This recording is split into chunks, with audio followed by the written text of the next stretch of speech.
c'est la 4e édition du Festival de cinéma latino. Et bon, l'intention, le but de ce festival, c'est montrer aux amis marocains toute la communauté des pays qui parlent l'espagnol. Tous les pays qui ont des représentations, bien sûr, arabes, qui sont beaucoup, sont la majorité, parce que nous avons 14 participants dans cette édition. Et c'est une unité civilisationnelle autour d'une langue, autour d'une culture. Et sont présentes toutes les ambassades hispanophones avec représentation au Maroc, de l'Amérique latine, mais aussi de l'Afrique, on a la Guinée équatoriale. Bien sûr le Maroc participe, l'espagnol ce n'est pas une langue étrangère pour les Marocains. Mais en plus, on a la participation du Brésil.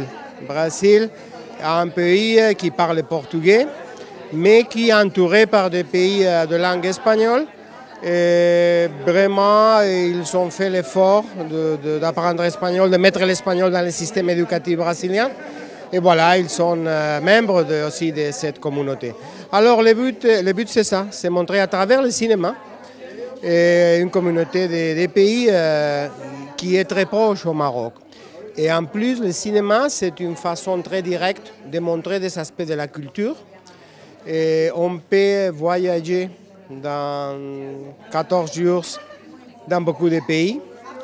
Et ça montre que nous sommes égaux, nous sommes les mêmes, soit un pays, soit l'autre.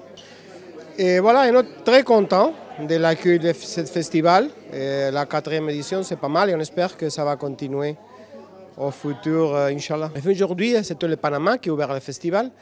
Et bon, c'est un film, je pense, très bien mené parce que c'est un documentaire sur le football. Le football, bon, on est à l'année de Coupe du Monde. Et le football est passion pour les Marocains et c'est un langage aussi universel, le football. Alors, ils nous ont montré les difficultés, ils ne nous ont pas montré les grands joueurs, les grandes stars, etc.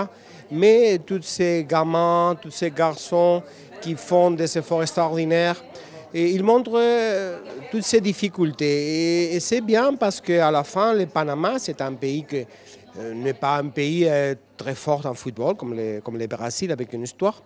Mais ils sont dans la Coupe du Monde, ils ont acquis le classement pour la Coupe du Monde de la Russie.